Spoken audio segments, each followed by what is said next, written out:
Hadirin rahimakumullah. Setiap orang tentu ingin sukses atau berhasil dalam hidupnya pada bidangnya masing-masing. Ada yang berpotensi menjadi seorang dokter, pasti ingin sukses dan berhasil dalam mendalami ilmu kedokterannya. Bahkan ada yang berpotensi menjadi seorang istri dan seorang ibu sekalipun pasti ingin sukses dan berhasil untuk menjadi seorang istri dan seorang ibu sesuai dengan syariat agama Allah. Mereka ingin segala harapannya tercapai dan terwujud nyata. Tapi keberhasilan hanya dapat diraih dengan usaha atau ikhtiar keras dan sungguh-sungguh dengan diiringi doa. Dalam ikhtiar ini, seseorang perlu sabar menjalani setiap prosesnya. Al-Quran menyebutkan bahwa sabar adalah salah satu bentuk meminta tolong kepada Allah selain sholat. Bismillahirrahmanirrahim. Wasta'inu bisabri wassalah. Dan mohonlah pertolongan kepada Allah dengan sabar dan sholat. Quran Surat Al-Baqarah ayat 45. Hadirin, dalam hadisnya Nabi SAW bahkan mengatakan sabar adalah setengah dari iman dan keyakinan adalah seluruh keimanan. Hadis riwayat At-Tabrani dan Al-Baihaqi. Jadi apabila kita bersabar, maka kita melakukan setengah dari keimanan kita. Lalu kita yakin bahwa sabar kita akan dibalas oleh Allah, maka itulah seluruh keimanan kita. Ibnu Qayyim Al-Jauziyah dalam kitab Al-Fawaid menegaskan kedudukan sabar dalam iman laksana kepala bagi seluruh tubuh. Apabila kepala sudah terpotong, maka tidak ada lagi kehidupan di dalam tubuh. Artinya, sabar itu diibaratkan dengan kepala. Apabila kita hidup dengan kepala yang masih utuh, maka kita dapat melihat kehidupan yang cerah di masa depan. Begitupun dengan sabar.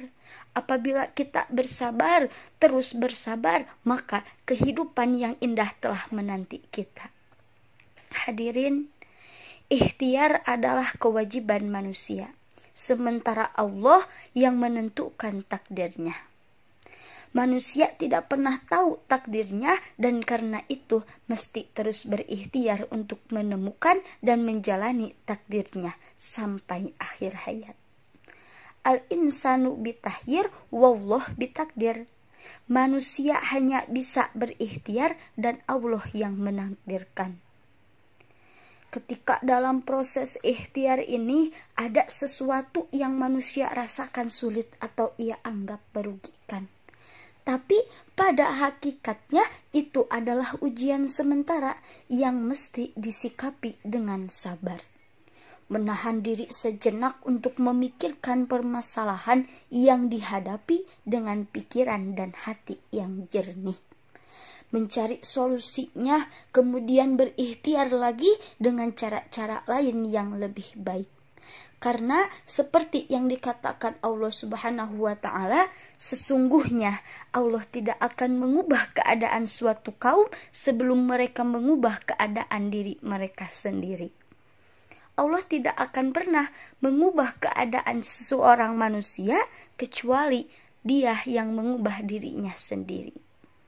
Kalau awalnya kita tidak baik, lalu kita menunggu takdir Allah membaikkan diri kita, ingatlah pada perkataan Allah bahwa Allah tidak akan mengubah keadaan suatu kaum sebelum mereka mengubah dirinya sendiri. Jadi apabila kita ingin menjadi kehidupan yang lebih baik, maka ubahlah dari diri kita sendiri. Maka Allah pun akan mengubah diri kita. Hadirin rahimakumullah.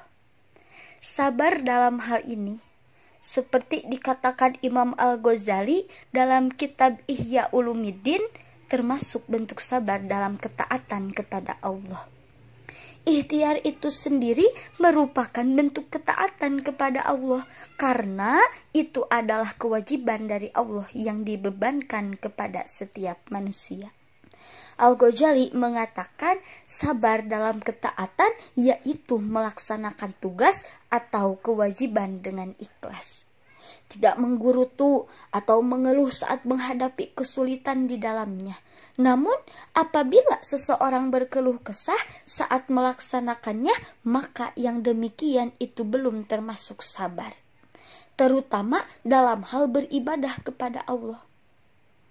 Katanya sabar, tapi ketika kita mengalami kesulitan kok menggerutu, itu bukan sabar. Dalam kesulitan apapun, apabila kita benar-benar termasuk orang yang sabar, maka tidak akan pernah berkeluh kesah, tidak akan pernah menggerutu saat melaksanakannya. Ibnu Abbas pernah mengatakan, sabar adalah sikap paling baik dalam menghadapi setiap masalah atau ujian.